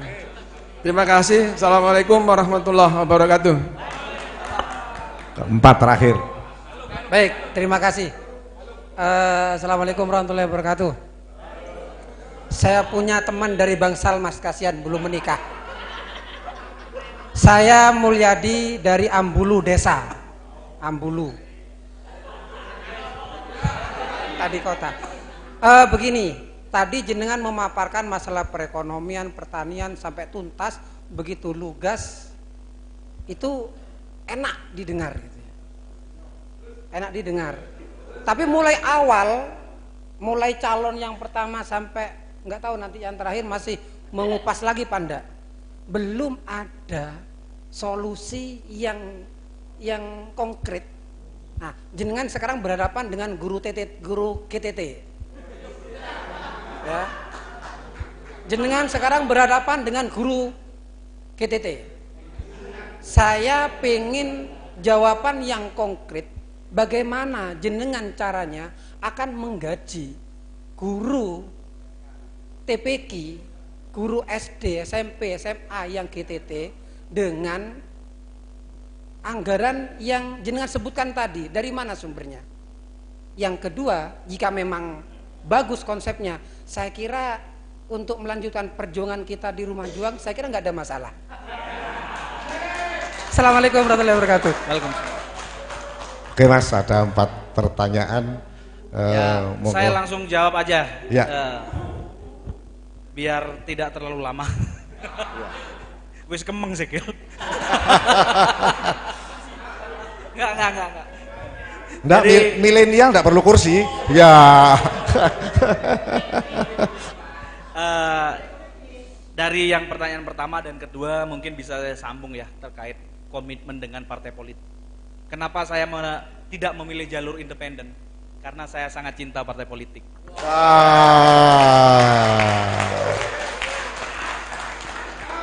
Dengan memilih jalur partai politik untuk maju ke Pilkada Kabupaten Jember, ya kita sudah tahu bagaimana konsekuensi dan tanggung jawabnya terhadap partai pengusung ataupun pendukung nantinya. Ya, komitmen dengan partai itu yang harus dijaga. Selama komitmen itu bagus dan baik untuk kepentingan masyarakat, kita akan pegang teguh komitmen tersebut. Mantap. Karena saya juga orang asli Jember dan rumah saya jelas ada di Sukorejo, di Kecamatan Bangsalsari. Ya, kalau sampai ada yang luput istilahnya dari saya, tinggal datangi rumah saya. Saya pas nanti dapat amanah menjadi bupati. Itu kalau komitmen pasti kita akan jalankan sesuai dengan kesepakatan politik yang nanti terbentuk di antara calon dan parpolnya. Dan calon yang diusung oleh partai politik itu tidak bisa mengatur parpol. Yang benar adalah parpol mengatur para calonnya. Itu yang benar. Nggak boleh calon itu mengatur-ngatur parpol yang mendukung ataupun mengusung. Nggak bisa itu. Itu sudah menyalahi takdir kalau itu menurut saya. Jadi kita harus patuh, kita harus mematuhi partai politik. Disitulah kita harus bisa bekerja sama, menjalin kerjasama yang baik dengan kekuatan-kekuatan partai politik yang ada. Untuk bagaimana program-program kita atau program-program pemerintah nantinya bisa berjalan dengan baik, berjalan dengan lancar untuk kepentingan masyarakat di Kabupaten Jember ini semua. Nah, terkait masukan dari Bapak tadi yang dari Umbul Sari, Pak ya. Nah, itu sangat bagus sekali, Pak. Saya sangat dukung itu. Memang penting sekali persyaratan yang untuk masuk SD harus paling tidak bisa baca juz amma dengan lancar. Nah, sebenarnya ini bukan hal yang baru, Pak. Di tempat pendidikan anak saya dari TK, SD, SMP, SMA kemarin itu yang pernah dilakukan oleh anak saya sudah seperti syaratnya juga sama seperti yang diusulkan oleh Bapak tadi, dan saya pasti berani untuk memberikan usulan atau menjadi perda atau apapun lah istilahnya nanti pasti akan sangat saya dukung, Pak, karena saya udah tahu hasilnya dan hasilnya itu ada di anak saya yang pendidikan agama mulai dari kecil sampai level SMA, dan itu yang bisa membangun karakter, Pak. Itu bisa membangun karakter, anaknya pinter dan bener itu. Makanya saya juga apa yang saya paparkan tadi terkait bidang pendidikan, karena saya juga melihat pertumbuhan dari anak saya sendiri, itu contoh yang paling dekat. Makanya saya berani bicara, Pak, untuk itu. Nah, tadi yang masalah GTT atau gaji dari mana? Ya gaji pasti bukan dari kantong saya, Pak. Karena ada alurnya dan ada skemanya untuk penggajian pasti dari APBD. Kita kan bisa hitung ada berapa guru honorer yang bekerja di kabupaten, yang mengajar di Kabupaten Jember itu. Kita ukur dengan kemampuan APBD, dan kemarin dengan tim kami kita bikin semacam kalkulasi keuangan gitu, masih bisa kok mengcover dengan membayar honor guru tidak tetap itu minimal upah minimum kabupaten. Itu masih bisa mengcover APBD kita, sangat bisa mengcover itu, Pak. Dan insya Allah nantinya akan kita maksimalkan APBD, jangan sampai ada yang tersisa lah, tapi jangan dihabiskan dengan cara nyolong, itu yang penting itu. Jangan dihabiskan APBD dengan cara nyolong. Kita harus benar-benar transparan nanti dalam hal penganggaran. bagaimana belanja daerahnya itu harus benar-benar transparan, tanggung jawab, dan akan kita libatkan semua stakeholder yang ada untuk mengawasi bagaimana penggunaan APBD tersebut, sehingga jaminan transparansinya itu benar-benar bisa dijaga. Begitu Pak. Mungkin itu sudah saya jawab semua Pak ya, biar nggak terlalu lama ini. Terima kasih atas waktu dan tempat yang disediakan pimpinan PAN DPD Jember dan para kader PAN yang ada di Kabupaten Jember ini. Assalamualaikum warahmatullahi wabarakatuh. Waalaikumsalam. Kita beri aplaus dulu untuk Mas Ivan, luar biasa. Pak Ito, Mas Ivan tadi kayaknya bawa souvenir oleh-oleh untuk teman-teman tadi. Iya Mas? Oh iya ada. Tapi kalau diizinkan kaosnya tapi gambar saya Pak. Kalau bapaknya nggak malu nggak apa-apa pakai kaos gambar saya. Oh. Nanti akan dibagi oleh tim kami. Oh langsung kaos, dibagi ya. Pak. Ada kaos, ada kalender, tapi jangan dibuang Pak ya. Oke. Ya, bisa langsung dibagi sambil penyerahan souvenir. Nanti bisa foto bersama soalnya. Bisa dibagi langsung Mas, dibantu teman-teman. Dibantu langsung dibagi biar fotonya bagus nanti. Ya. Panitia dibagi ya, dibantu. Diratakan satu-satu. Bu. Nah, nanti foto dipegang aja. Ini adalah sesi yang paling akhir gitu ya. Sehingga Mas Anies bisa memperhitungkan bahwa itu sudah banyak tenaga yang tidak terkontrol gitu ya. Itu mohon perhatiannya Pak kader-kader PAN, ya kita masih punya satu sesi lagi dan panjenengan akan disuguhi rayuan-rayuan yang menurut saya ini harus ada teknik yang istimewa untuk bisa mengikat panjenengan semua. Tapi kebetulan Mas Anies, Ahmad Anies ini adalah bakal calon bupati yang tenaganya istimewa. Tepuk tangan dulu untuk Mas Ahmad Anies. Kenapa begitu? Saya hampir terkecoh kemarin. Mas Anies kok gak masuk mana nong KPU gitu, kaget saya gitu. Ternyata itu strategi gitu ya. Tapi boleh Anda nanti teman-teman itu menanyakan itu. Muncul calon bupati kan megeli gitu nih. Luar biasa. Artinya dari sisi itu kita sudah cukup paham bahwa Mas Ahmad Anies itu bisa jadi berbeda dengan bakal calon yang lain. Dia punya strategi yang jitu. Nah, bagaimana kemudian nanti Mas Anies akan merayu panjenengan semua supaya bisa menyatu dengan kader PAN. Kita persilahkan Mas Anies untuk maju tampil ke stage yang sudah disediakan. Kita beri aplaus, tepuk tangan Mas Anies. Ya. Santri milenial ini ya. Istimewa. Mas Ahmad Anies, ini kita beri waktu 10 menit untuk panjenengan bisa menggunakan silahkan apa saja boleh digunakan, makanya itu ini tidak diberi apa-apa gitu ya. Maka yang digunakan juga nggak ada gitu. Artinya state ini dipersilahkan, diberi kebebasan panjenengan untuk mengekspresikan, kemudian di samping metode apa yang kira-kira teman-teman kader partai itu ingin sekali dekat dengan Mas Ahmad Anies gitu ya.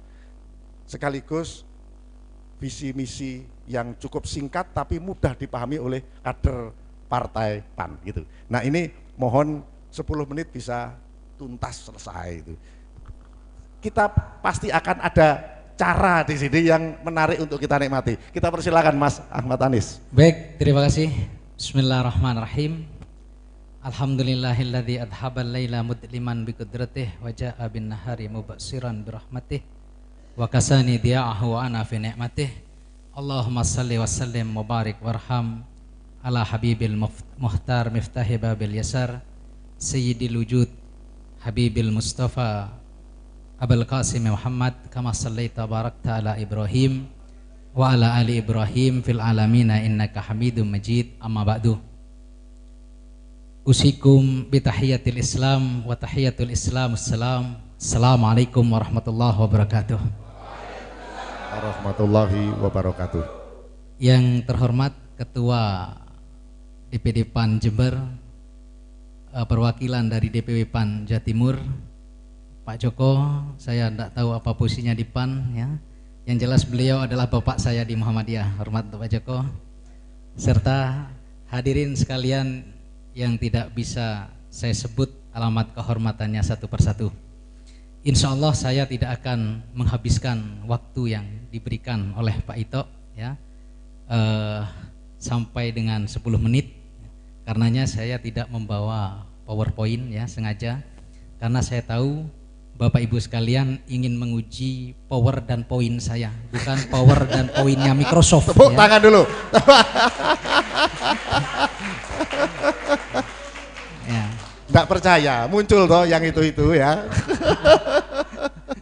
Ya, kalau saya bawa PowerPoint berarti yang diujikan Microsoft bukan saya. Ya kan? Prinsipnya Bapak Ibu sekalian, saya tidak ingin berbicara soal visi misi, karena visi misi itu sesuatu yang terlalu dangkal untuk kita bicarakan, gitu ya. Jadi kita hari ini masih sebagai bakal calon, semuanya bakal calon, ya. Sebagai bakal calon pemimpin, maka dia tidak hanya bertugas membangun Kabupaten Jember ini secara fisik, ya, tapi dia juga berkewajiban membangun peradaban dan budaya Kabupaten Jember ke depan. Dan dalam membangun sebuah impian, tentu kita tidak boleh tanggung-tanggung ya. Hanya dengan sederet visi misi ya, itu justru mengkerdilkan kita semua. Sebagai partai reformasi ya, yang lahir di era reformasi dan juga dihuni oleh kelompok-kelompok intelektual, tentu saya tidak akan berbicara tentang pembangunan Kabupaten Jember dalam perspektif jangka pendek maupun jangka menengah ya. Saya lebih suka berbicara jangka panjang karena intelektual pemimpin ya, seperti yang menghuni Partai Amanat Nasional ini ya, adalah pemimpin yang mampu berpikir untuk jangka panjang ya. Jadi Jember itu ya adalah kabupaten yang mungkin berbeda dengan kabupaten yang lain. Pertama, dari sisi penduduknya ya. Dari sisi penduduk kita punya 2,7 juta orang ya. 2,7 juta orang itu kalau kita bicara dalam perspektif ekonomi itu artinya pasar ya. Kalau kita berbicara dalam perspektif sumber daya manusia, itu adalah kumpulan daripada skill ya. Sekarang bagaimana kemudian ya, skill yang kita miliki itu kita persiapkan untuk menghadapi tantangan di masa yang akan datang. Kita tahu bahwa 10-20 tahun yang lalu sudah banyak sekali profesi yang musnah dari Kabupaten Jember ini, menghilang dari Kabupaten Jember ini. Sebut saja sejumlah petani di Kabupaten Jember ya, yang ada di sekitaran kota itu kan sudah habis. Ya, mereka yang menjual lahan-lahannya sekarang kemana nasibnya itu kan tidak jelas semua itu ya. Maka yang harus kita siapkan adalah bagaimana perubahan kota ya, itu kemudian bisa diikuti oleh perubahan sumber daya yang memadai untuk menghadapi tantangan zaman ya.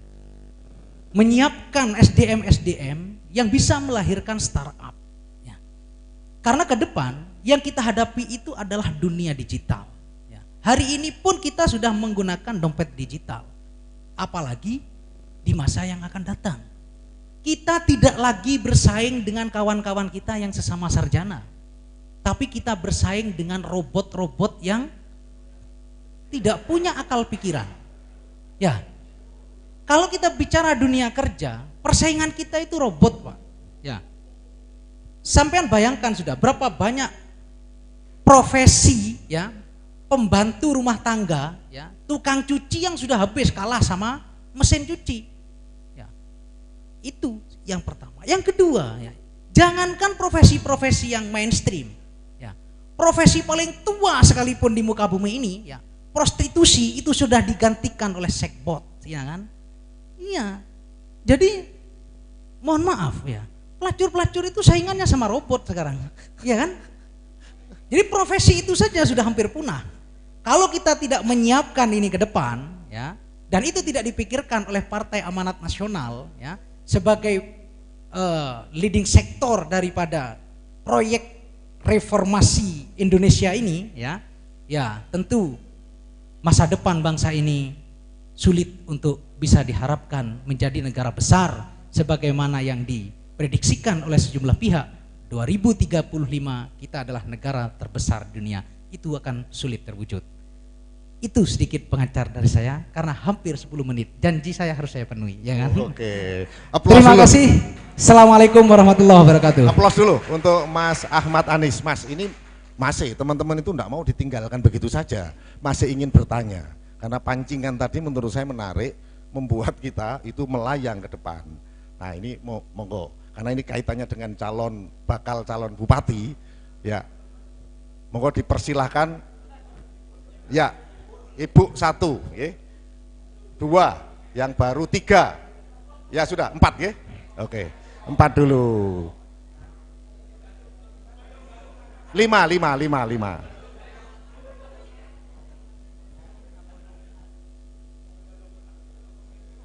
Assalamualaikum warahmatullahi wabarakatuh. Saya mau mengerti mengenai apakah nanti seandainya Bapak menjadi Bupati Jember, apa program untuk bandara di Jember? Karena bandara di Jember sangat ketinggalan sekali dari kabupaten yang lain. Terima kasih. Assalamualaikum warahmatullahi wabarakatuh. Luar biasa, pertanyaannya bandara gitu ya. Oke, yang kedua. Oh, sebelah sini, ya. Assalamualaikum Bang Anies. Jika rekomendasi jatuh pada Mas Anies dari DPP, apakah bersedia Mas Anies menjadi anggota PAN? Yang kedua, tentunya masyarakat ingin langsung kenal kepada Bupati. Jika Mas Anies ditakdirkan jadi Bupati, masyarakat jika menemui seorang bupati, apakah melewati ring-ring atau masih ring 1, ring 2 dan sebagainya? Terima kasih. Saking pengen cedek masing-masing. Ke 1, 2, 3, ya betul.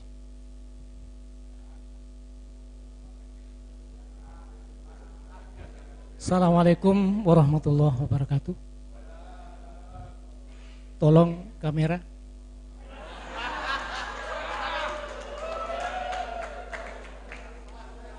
Pertama, apa yang disampaikan kami paham, sangat paham. Tapi saya memberi suatu keyakinan terhadap Bapak Anies, supaya ingat bahwa Anas sekarang sudah mimpin Banyuwangi. Tinggal Jember, Anies harus mimpin di Jember ini.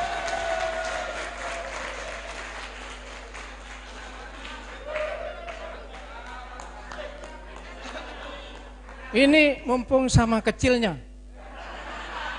Hanya saya kalah muda, tapi saya menang tua. Sekarang karena saya, kalau Pak Anies itu tidak yakin menang, tidak mungkin nyalon. Justru itu yakin harus menang. Karena saya sedikit ngerti latar belakang Pak Anies. Justru itu saya termasuk dari sesepuh-sesepuh dari PAN ini, hukumnya wajib untuk mendukung dan memenangkan Mas Anies.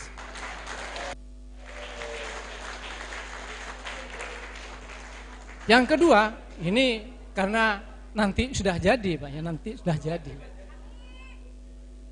Ini yang saya sampaikan adalah banyak masalah, hanya beberapa hal saja masalah yang perlu saya sampaikan hari ini. Tadi sudah disampaikan tentang koperasi. KUD sekarang macet. Tapi untuk KUD Jelbuk, saya aslinya Jelbuk Pak. Jelbuk itu KUD memang paling maju. Masih dipegang Pak Haji Sumarto, orang PDI dulu. Sekarang saya sudah mereka-reka menyusun pengurus baru yang nantinya untuk menemani Mas Anies sebagai bupati Dan saya akan membangkitkan kembali KUD yang ada di Cerbuk. Ini sudah dirumus. Ini masalah yang pertama. Yang kedua, ini yang nomor 3, yang terakhir, ini nanti tolong Pak, Disbun ini banyak yang lupa terhadap tugasnya. Sekarang banyak pohon kelapa yang hilang. Kalau dulu motivasinya ada kewanggung di obat, sekarang banyak janur itu kecok benuring Pak. Ini tidak ada penanganan dari Pemda itu bagaimana. Sekian, terima kasih. Wassalamualaikum warahmatullahi wabarakatuh. Luar biasa. Sini ya. Bismillahirrahmanirrahim. Assalamualaikum warahmatullahi wabarakatuh. Perkenalkan, nama saya Pak Sukri, Pak, dari Ambulu, paling selatan Kota Jember. Seperti yang kita ketahui bersama, bahwa wilayah selatan, khususnya wilayah pesisir, Watulo terutama, Kecamatan Ambulu, itu 80% pendapatannya masyarakat Watulo dari hasil laut, Pak, nangkap ikan dan sebagainya. Nah, di situ beda dibandingkan tetangga sebelah, Puger contohnya. Kalau masyarakat Puger jelas ada TPI-nya, sehingga pasar di situ bagus berjalannya dan pendapatannya masyarakat nelayan menjadi sejahtera. Beda dengan Watulo, di situ kan tidak ada TPI, Pak. Tidak ada TPI sehingga banyak masyarakat nelayan itu terikat dengan pengepul, sehingga di situ harga pasar tidak seperti di wilayah tetangga. Nah, seandainya kalau Bapak terpilih menjadi bupati nanti, apakah Bapak bersedia untuk memberi ruang kepada masyarakat Watulo khususnya, bagaimana agar masyarakat Watulo hasil tangkapannya itu bisa memberikan kesejahteraan terhadap masyarakat nelayan, karena di situ sangat dibutuhkan yang namanya TPI, Pak, agar masyarakat nelayan tidak lagi terikat kepada pengepul-pengepul yang ada di Watulo, sehingga di situ kalau sudah ada TPI akan terjadi pasar bebas, bahkan dari pengepul-pengepul luar pun masuk ke wilayah Watulo. Jadi sekali lagi, apabila jenengan terpilih menjadi bupati, bersediakah jenengan untuk mendirikan TPI yang ada di wilayah Dusun Watulo? Terima kasih. Pertanyaan terakhir, Balung. Oh.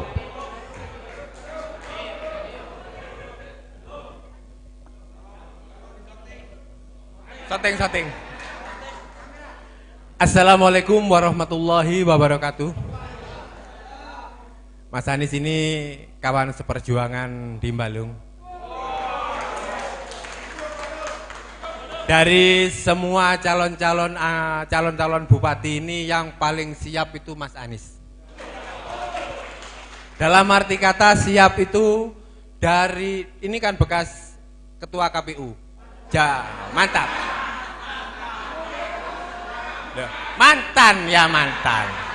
Mantan ketua KPU.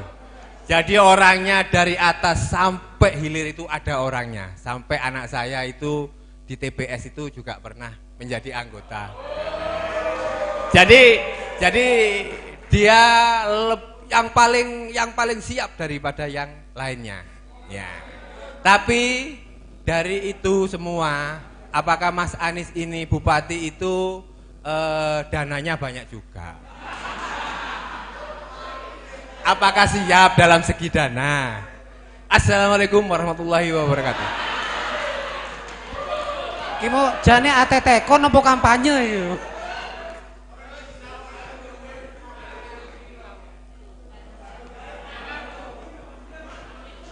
Kita beri aplaus dulu, pertanyaan yang luar biasa semua.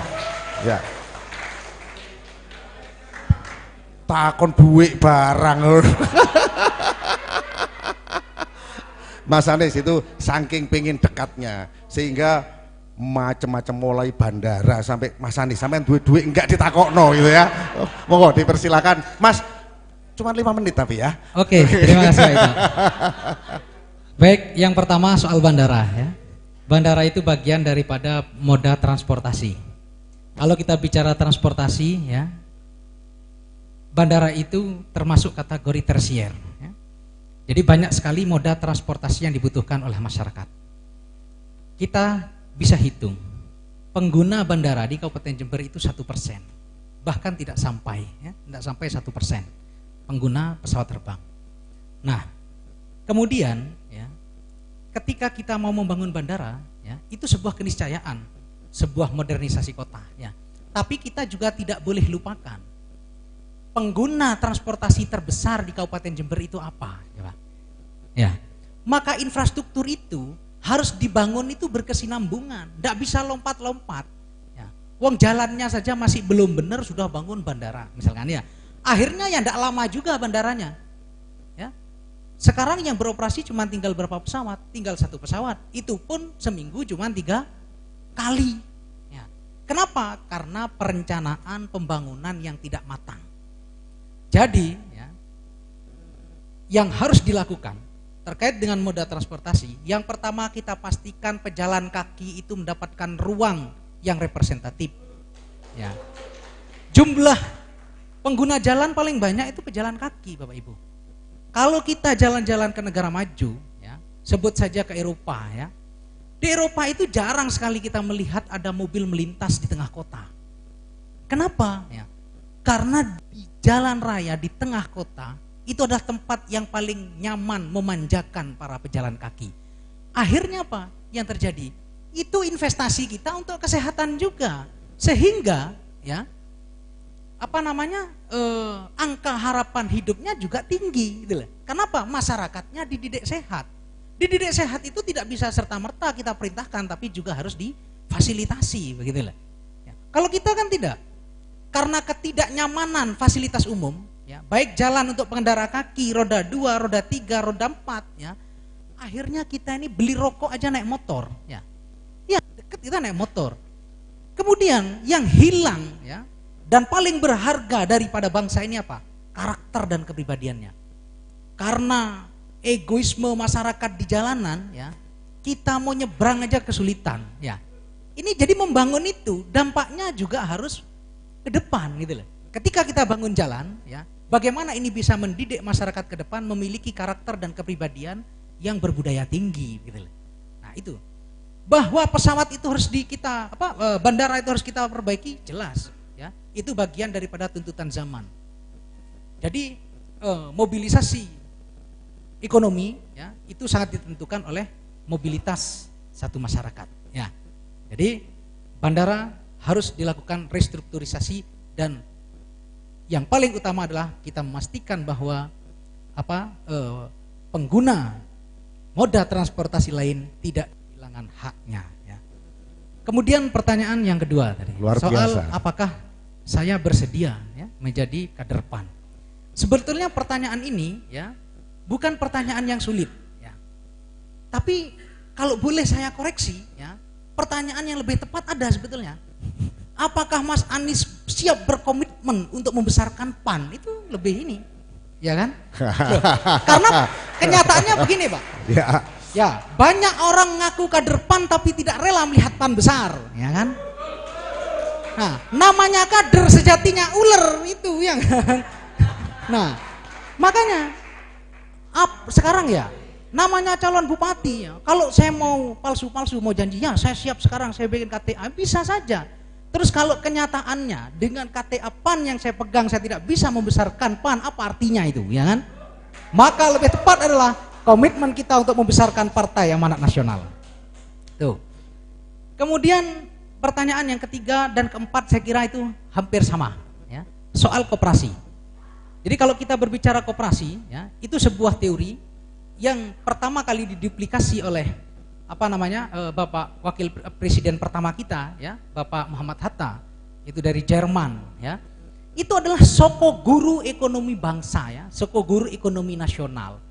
Jadi mau tidak mau, ya, kita sebagai bangsa yang sudah berkomitmen untuk tidak terjebak pada liberalisasi ekonomi dan sosialisme ekonomi, ya, kita harus ada di tengah-tengah. Ekonomi kita adalah ekonomi kerakyatan, ya. Maka tanpa kehadiran koperasi, ya, pelaku-pelaku usaha kita hanya akan menjadi budak-budak kapitalisnya. Jadi kalau kita kemudian mendengarkan calon-calon bupati yang berbicara atas nama kemiskinan dari puncak menara pesta pora sosialita itu adalah omong kosong. Jangan percaya, kan begitu. Jadi soal apa namanya koperasi itu akan menjadi senjata kita ke depan memastikan UMKM terlindungi dari sisi ekonomi.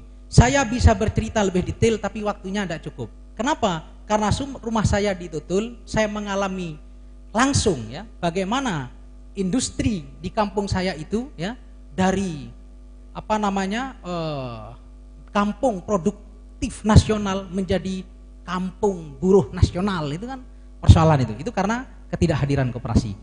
Kemudian yang terakhir pertanyaan dari kolega saya ya yang luar biasa.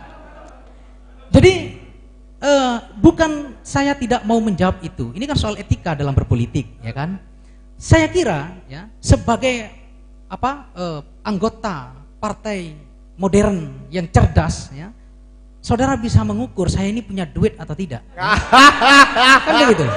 Luar biasa. Jadi sampai hari ini ya, mulai awal bergerak di bulan Juni 2019 ya, hanya kita yang tidak pernah berhenti ya, dan tidak pernah ada kegiatan kita yang tidak terbiayai, yang tidak terbayar ya.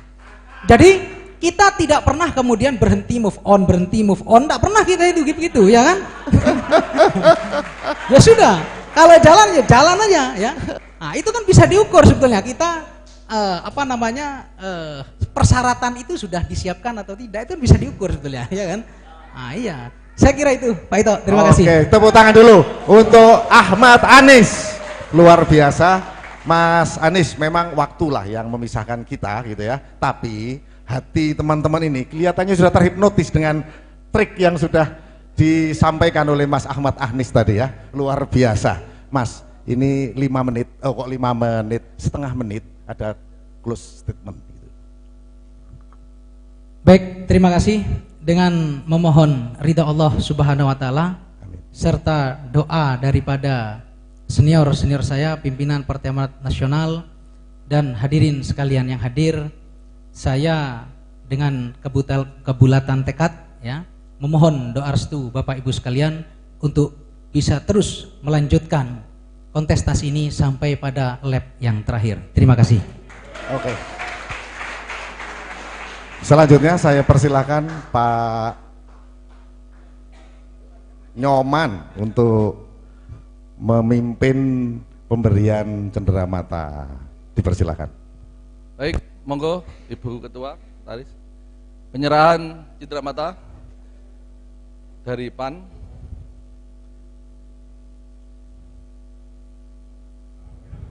Oh, sarungnya ketok gak sarungnya? Oh ketok.